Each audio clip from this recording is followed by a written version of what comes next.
আজকের ক্লাসে আমরা নবম ও দশম শ্রেণীর গণিত বইয়ের প্রথম অধ্যায় 1 বাস্তব সংখ্যা তৃতীয় পৃষ্ঠা থেকে তৃতীয় পৃষ্ঠা এবং চতুর্থ পৃষ্ঠার কিছু বিষয় নিয়ে আলোচনা করব ইনশাআল্লাহ। তৃতীয় পৃষ্ঠায় এখানে আছে বাস্তব সংখ্যার শ্রেণীবিন্যাস। তো বাস্তব সংখ্যাকে প্রথমত দুই ভাগে ভাগ করা যায়, মূলদ এবং অমূলদ। অমূলদ সংখ্যা শুধু একটাই শাখা, অসীম অনাবৃত দশমিক। আর মূলদ সংখ্যার অনেকগুলি শাখা, তার অনেকগুলি বিন্যাস। মূলদ সংখ্যাকে দুই ভাগে ভাগ করা যায়, পূর্ণ এবং ভগ্নাংশ। পূর্ণ সংখ্যা, ভগ্নাংশ সংখ্যা।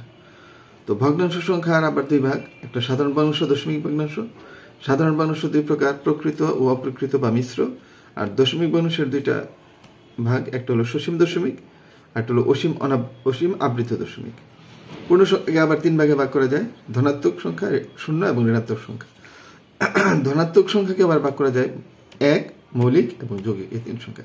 এখন নিচে কতগুলো কাজ দেওয়া আছে। বাস্তব সংখ্যার শ্রেণীবিন্যাস 3/4, এটা বাস্তব সংখ্যার শ্রেণীবিন্যাসের কোন শাখায় পড়ে? 3/4 আমরা দেখতে পাচ্ছি, এটা হচ্ছে একটা ভগ্নাংশ এবং এটা একটা সাধারণ ভগ্নাংশ। এই যে সাধারণ ভগ্নাংশ, এই শ্রেণীবিন্যাস যে এটা 3/4 হচ্ছে সাধারণ ভগ্নাংশ, এবং সাধারণ ভগ্নাংশ দুইবার প্রকৃত অপ্রকৃত। যেখানে লব ছোট, সুতরাং 3/4 হচ্ছে একটি প্রকৃত ভগ্নাংশ। তাহলে আমরা এখানে লিখতে পারি কাজ যে 3/4 হচ্ছে প্রকৃত ভগ্নাংশ। প্রকৃত ভগ্নাংশ। এরপরে হচ্ছে 5। তো 5 হচ্ছে একটি ধনাত্মক পূর্ণ সংখ্যা, শুধু পূর্ণ সংখ্যা না, 5 যেহেতু সামনে প্লাস আছে, এটা হচ্ছে ধনাত্মক পূর্ণ সংখ্যা। ধনাত্মক পূর্ণ সংখ্যা। তারপরে আছে হচ্ছে -7। 5 এর পরে আছে -7, তারপরে আছে √13, 0, 1, 9/7, 12, 2 সমস্ত 5/4, 2 and 4/5, তারপর হচ্ছে 1.1234, 0.323, 2 এবং 3 এর পরে পৌনঃপুনিক। আচ্ছা, এখন আমরা 3/4 এবং 5 লিখলাম। তারপর হচ্ছে -7। -7 হচ্ছে ঋণাত্মক পূর্ণ সংখ্যা। এটা হচ্ছে ঋণাত্মক পূর্ণ সংখ্যা। ঋণাত্মক পূর্ণ সংখ্যা। তারপরে আছে √13। আমরা জানি পূর্ণবর্গ নয় এমন যে কোনো সংখ্যার বর্গমূলই হচ্ছে অমূলদ সংখ্যা। যেহেতু 13 পূর্ণবর্গ নয়, তো 13 এর চেয়ে ছোট পূর্ণবর্গ হচ্ছে 9 এবং বড় পূর্ণবর্গ হচ্ছে 16, 9 এবং 16। তাই এর মাঝখানে যতগুলি স্বাভাবিক সংখ্যা আছে সবগুলি হচ্ছে পূর্ণবর্গ নয় এমন স্বাভাবিক সংখ্যা। সুতরাং এর উপরে বর্গমূল চিহ্ন দিলে এটা হয়ে যায় অমূলদ সংখ্যা। তো অমূলদ সংখ্যার শুধু একটাই শাখা, অর্থাৎ অসীম অনাবৃত। সুতরাং সে অমূলদ সংখ্যা বা তাকে আমরা অসীম অনাবৃত দশমিক সংখ্যা বলতে পারি। তারপরে আছে 0।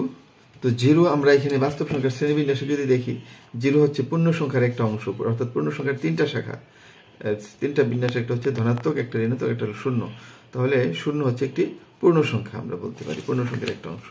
শূন্য সমান শুধুমাত্র একটা পূর্ণ সংখ্যা। সে ধনাত্মক পূর্ণ সংখ্যাও নয়, ঋণাত্মক পূর্ণ সংখ্যা নয়, সে শুধুমাত্র পূর্ণ সংখ্যার একটি শাখা, 0। তারপরে হচ্ছে 1 যদি আমরা দেখতে চাই বাস্তব সংখ্যার শ্রেণীবিন্যাসের মধ্যে, 1 হচ্ছে ধনাত্মক পূর্ণ সংখ্যার একটা অংশ। কারণ ধনাত্মক পূর্ণ সংখ্যা আবার 3 ভাগে বিভক্ত, মৌলিক, যৌগিক এবং 1। সুতরাং 1কে আমরা ধনাত্মক একটি পূর্ণ সংখ্যা বলতে পারি। 1 হচ্ছে শুধুমাত্র পূর্ণ সংখ্যা, মানে ধনাত্মক পূর্ণ সংখ্যার একটা অংশ। 1 তো 1ই, মানে পূর্ণ সংখ্যার একটা অংশ। ধনাত্মক পূর্ণ সংখ্যার একটা অংশ হচ্ছে 1।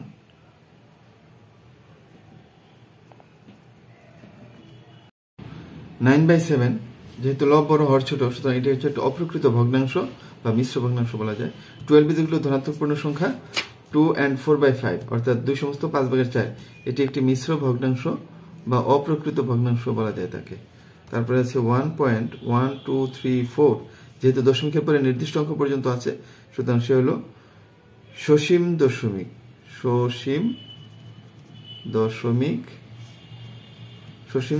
ভগ্নাংশ। তারপরে হচ্ছে 0.323, 2 এবং 3 এর পরে পৌনঃপুনিক। সুতরাং সে হচ্ছে সসীম আবৃত্ত। অসীম পর্যন্ত আসবে, বাট আবৃত্ত, অর্থাৎ 2 3 বারবারই আসতে থাকবে। এটাকে বলা হয় অসীম আবৃত্ত। তাহলে এই সংখ্যাগুলোর অবস্থান মানে সে এই বাস্তব সংখ্যার কোন শাখার মধ্যে অবস্থিত সেই জিনিসগুলো আমরা এখানে ব্যাখ্যা করলাম। এরপরে আমরা চতুর্থ পৃষ্ঠায় আসি। সেখানে উদাহরণ একে বলা আছে √3 এবং 4 এর মধ্যে দুটি অমূলক সংখ্যা নির্ণয় করো। এখানে √3 এর মান আমরা ক্যালকুলেটরে যদি বের করি, √3 সমান হচ্ছে √3 এর মান যদি আমরা 1.7320508088 আর অসংখ্য সংখ্যা আসতে থাকবে, এটা আমরা লিখলাম ডট ডট মানে অসংখ্য সংখ্যা আসতে থাকবে। তো মনে করি √3 এবং 4 এর মধ্যে যে কোনো দুটি অমূলক সংখ্যা এ ও বি, বলছে দুটি অমূলক সংখ্যা নির্ণয় করার জন্য আমরা ধরে নিলাম দুটি অমূলক সংখ্যা এ ও বি। যেখানে এর মান আমরা ধরলাম √3 + 1, যেহেতু √3 থেকে বড় বলছে তাহলে একটা হলো √3 + 1 আর হলো √3 + 2, এবং আবার বলছে 4 থেকে ছোট হইতে হবে। এখন আমরা দেখি √3 এর সাথে যদি আমরা +1 করি, +1, তাহলে মানটা 4 থেকে ছোট হয় কিনা? হ্যাঁ, অবশ্যই 4 থেকে ছোট হয়। আবার যদি আমরা √3 এর সাথে +2 যোগ করি, অর্থাৎ √3 + 2, তখন মানটা কত আসে? তখন আমরা দেখতে পারি যে 4 থেকে ছোট হয়, অর্থাৎ 3.732, 4 থেকে ছোট। তাহলে আমরা বলতে পারি √3 + 1 হচ্ছে এ এবং √3 + 2 হচ্ছে বি, যেখানে এ এবং বি দুইটি অমূলক সংখ্যা। কারণ অমূলক সংখ্যার সাথে কোনো কিছু যোগ করলে তা অমূলদই থাকে, তা মূলদ হয় না। তো স্পষ্টত এ এবং বি উভয়ই অমূলক সংখ্যা, কারণ √3 + 1 এর মানও এই √3 থেকে বড়, 4 থেকে ছোট, এবং √3 + 2 এর মানও √3 থেকে বড় এবং 4 থেকে ছোট। এ ও বি উভয়ই অমূলক সংখ্যা এবং উভয়ই √3 এবং 4 এর মধ্যে অবস্থিত, অর্থাৎ √3 + 1 √3 থেকে বড় এবং 4 থেকে ছোট। আবার √3 + 2 এটাও √3 থেকে বড় এবং 4 থেকে ছোট, এবং এই দুইটার মধ্যে √3 + 1টা ছোট, √3 + 2টা বড়। সুতরাং এ ও বি দুইটি নির্ণীয় অমূলক সংখ্যা। এরূপ অসংখ্য অমূলক সংখ্যা নির্ণয় করা যায়। এখানে আমরা যে দুইটা আনসার দেখানো হয়েছে বইয়ে, এছাড়াও কেউ যদি অন্য কোনো মান নিতে পারে, এই দুইটার মাঝখানে এরকম অসংখ্য অমূলক সংখ্যা নেওয়া যাবে। √3 + 1 না নিয়ে অন্য কিছু নিতে পারে। অর্থাৎ আমরা এরকম আরো একটা মান দেখাই, √3 + 3 যদি কেউ নেয়, 3 নেওয়া যাবে না, √3 + 2, 3 নিলে হয়তো বড় হয়ে যাবে, এই যে বড় হয়ে গেছে। তো √3 + 0.5 নিতে পারে বা অন্য কিছু। তো এই উদাহরণটা আমরা বুঝতে পারলাম। এখন আমরা বাস্তব সংখ্যার যোগ ও গুণের গুণ প্রক্রিয়ার মৌলিক বৈশিষ্ট্যসমূহ দেখব। বাস্তব সংখ্যার যে যোগ ও গুণ, এর কিছু মৌলিক বৈশিষ্ট্য আছে। এক নম্বর হলো এ ও বি যদি বাস্তব সংখ্যা হয়, তাহলে a + b বাস্তব সংখ্যা এবং a b বাস্তব সংখ্যা, অর্থাৎ দুটি বাস্তব সংখ্যা যদি নেওয়া হয় তাদের যোগফল বাস্তব সংখ্যা, গুণফল বাস্তব সংখ্যা। আমরা একটা উদাহরণের সাহায্যে আমরা এখানে দেখব। আমরা ধরি এক নম্বরটাকে, যদি আমরা এ ও বি বলছে দুটি বাস্তব সংখ্যা, আমরা ধরি a = 2, b = 3, দুটি বাস্তব সংখ্যা। তাহলে শর্ত অনুসারে বলছে a + b, সমান কত হয়? 2 + 3 সমান হয় 5, যা বাস্তব সংখ্যা, এবং a × b সমান 2 × 3 সমান 6, এটা বাস্তব সংখ্যা। সুতরাং a ও b দুটি বাস্তব সংখ্যা হলে a + b ও বাস্তব, a × b ও বাস্তব। দুই নম্বর বৈশিষ্ট্য হচ্ছে a ও b বাস্তব সংখ্যা হলে a + b এবং b + এর যোগফল সমান হবে a এবং b এর গুণফল, b এবং a এর গুণফল সমান। অর্থাৎ ধরি এর মান 2b এর মান 3 হলে, এর মান 2b এর মান যদি 3 হয়, তাহলে আমরা বলতে পারি যে a + b অর্থাৎ 2 + 3 এর যোগফল আর 3 + 2 এর যোগফল সমান, কারণ এটাও 5, এটাও 5, এবং এই দুইটার গুণফল 2 × 3 যা হবে 3 × t এর গুণফল 3 2 6, এটাও 3 2 6 সমান হবে। 3 নম্বর বৈশিষ্ট্য হচ্ছে a b c তিনটা যদি বাস্তব সংখ্যা হয়, তাহলে a আর b যোগ করে যোগফলটাকে c এর সাথে যোগ করলে যে যোগফল হবে, b আর c প্রথম যোগ করব, তারপর এর সাথে যোগ করব, যোগফল একই আসবে। এবং a b গুণ করার পর এই গুণফলের সাথে c গুণ করলে যে গুণফল আসবে, আগে b c গুণ করার পর b c এর গুণফলের সাথে a গুণ করলে একই মান আসবে। এটা আমরা যদি তোমরা ইচ্ছে করলে মান বসায় দেখতে পারো, আসলে মানগুলি সত্যই আসবে, এটা আমরা বুঝতে পারলাম। 4 নম্বর হচ্ছে a বাস্তব সংখ্যা হলে কেবল দুটি বাস্তব সংখ্যা 0 ও 1 আছে, যেখানে 0 এবং 1 হচ্ছে পরস্পর অসমান, অর্থাৎ দুইটি পূর্ণ সংখ্যা মান অসমান, তাহলে এটা সত্য। a এবং b যদি একটা বাস্তব সংখ্যা হয়, তাহলে দুইটি বাস্তব সংখ্যা 0 এবং 1 আছে, যেখানে 0 এবং 1 অসমান। 2 নম্বর হচ্ছে এর সাথে 0 যোগ করলে, আবার 0 সাথে a যোগ করলে, এর সাথে 0 যোগ করি বা 0 সাথে a যোগ করি, এর কোনো মানের কোনো পরিবর্তন হয় না, এই থাকবে। আবার এর সাথে যদি 1 গুণ করা হয় অথবা 1 এর সাথে যদি a গুণ করা হয়, তাহলে গুণফলও একই হবে। অর্থাৎ 0 এবং 1 এই দুটো বাস্তব সংখ্যা যদি অন্য কোনো বাস্তব সংখ্যার সাথে যোগ করা হয়, যদি এই জিরোকে যদি যোগ করা হয়, এই দুইটার মধ্যে যদি জিরোকে যোগ করা হয় তাহলে ওই বাস্তব সংখ্যার মানের কোনো পরিবর্তন হয় না, এবং 1 দ্বারা যদি কোনো বাস্তব সংখ্যাকে গুণ করা হয় তাহলে ওই বাস্তব সংখ্যার মানের কোনো পরিবর্তন হয় না। তাহলে 4 নম্বর নিয়মটা থেকে আমরা বুঝতে পারলাম কোনো বাস্তব সংখ্যাকে কোনো বাস্তব সংখ্যার সাথে জিরো যোগ করলে তার মানের কোনো পরিবর্তন হয় না, এবং কোনো বাস্তব সংখ্যাকে 1 দ্বারা গুণ করলেও তার মানের কোনো পরিবর্তন হয় না।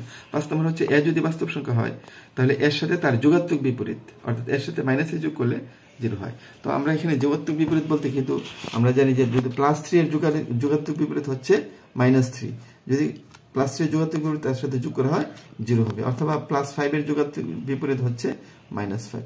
তাহলে কোনো একটা বাস্তব সংখ্যার যোগাত্মক বিপরীত সংখ্যা যদি তার সাথে যোগ করা হয় যোগফল 0 হয়, এবং কোনো একটা বাস্তব সংখ্যার গুণাত্মক বিপরীত হলো তার উল্টাটা, এবং 3 এর গুণাত্মক বিপরীত 1/3, গুণফল হয় 1, অথবা 5 এর গুণাত্মক বিপরীত হলো 1/5। তাহলে আমরা বলতে পারি কোনো একটা বাস্তব সংখ্যার যোগাত্মক বিপরীত সংখ্যার যোগফল 0, যে কোনো বাস্তব সংখ্যার এবং তার যোগাত্মক বিপরীত সংখ্যার যোগফল হচ্ছে 0, যে কোনো বাস্তব সংখ্যা এবং তার গুণাত্মক বিপরীত সংখ্যার গুণফল হচ্ছে 1। এটি হচ্ছে আমার 5 নম্বর নিয়ম। 6 নম্বর নিয়ম হচ্ছে এ বি সি বাস্তব সংখ্যা হলে বি এবং সি এর যোগফল কে এ দ্বারা গুণ করলে যে গুণফল আসবে, এ এবং বি এর গুণফল প্লাস এ এবং সি এর গুণফল করলে, এ এবং বি এর গুণফল ও এ এবং সি এর গুণফল করে যোগ করলে একই মান আসবে। এটা এ বি সি এর মান বসিয়ে আমরা দেখতে পারি একই রেজাল্ট আসবে। এটা আমরা এই 5, 6 অনেক অঙ্ক করেছি। মান নির্ণয়ের এ বি সি এর মান যে কোনো মান বসাও এই উভয় পক্ষ মান সমান হয়ে যাবে। 7 নম্বর হচ্ছে এ বি বাস্তব সংখ্যা হলে, এ বি যদি বাস্তব সংখ্যা হয় তাহলে, এবং এ যদি বি এর চেয়ে ছোট হয়, অথবা এ যদি বি এর দুইটা বাস্তব সংখ্যা হয় তাহলে হয় এ বি এর চেয়ে ছোট হবে, অথবা এ বি এর সমান হবে, অথবা এ বি থেকে বড় হবে। কারণ এই দুইটার মধ্যে কে ছোট কে বড় আমরা জানি না। 3টা অবস্থা হতে পারে এ আর বি দুইটা বাস্তব সংখ্যা, হয় এ আর বি দুইটা সমান, অথবা এ ছোট বি বড়, অথবা এ বড় বি ছোট। 3টার যে কোনো একটা অবস্থা হবে। 8 নম্বর হচ্ছে এ বি সি বাস্তব সংখ্যা এবং এ যদি ছোট হয় বি থেকে, তাহলে এ এবং সি এর যোগফল অবশ্যই বি এবং সি এর যোগফল থেকে ছোট, কারণ এ তো বলছি আগেই বি থেকে ছোট। তাহলে এ প্লাস সি অবশ্যই বি প্লাস সি থেকে ছোট, A plus C is less than B plus C. 9 number হচ্ছে এ বি সি বাস্তব সংখ্যা এবং এ লেস দেন বি, অর্থাৎ এ বি থেকে ছোট হলে 1 নম্বর শর্ত হলো এ সি এর গুণফল অবশ্যই বি সি এর গুণফল থেকে ছোট হবে, A C less than B C, কারণ এ বি থেকে ছোট, সুতরাং এ সি এর গুণফল বি সি এর গুণফল থেকে ছোট, A C less than B C. যখন সি ধনাত্মক সংখ্যা, সি যদি ধনাত্মক হয় এটা সত্য হবে, আর সি যদি ঋণাত্মক হয় তাহলে এসি এর গুণফল অবশ্যই বিসি এর গুণফল থেকে বড় হবে, AC is greater than BC যখন সি ঋণাত্মক। সি ঋণাত্মক হলে এটা হয়ে যাবে বড় আর বিসিটা হয়ে যাবে ছোট। এই হলো বাস্তব সংখ্যার যোগ ও গুণ প্রক্রিয়ার কতগুলি মৌলিক বৈশিষ্ট্য। পরবর্তী ক্লাসে আমরা প্রতিজ্ঞা রোড টু একটি মূলক সংখ্যা সেটা প্রমাণ করব। ততক্ষণ পর্যন্ত তোমরা ভালো থাকো, সুস্থ থাকো, সবাইকে ধন্যবাদ।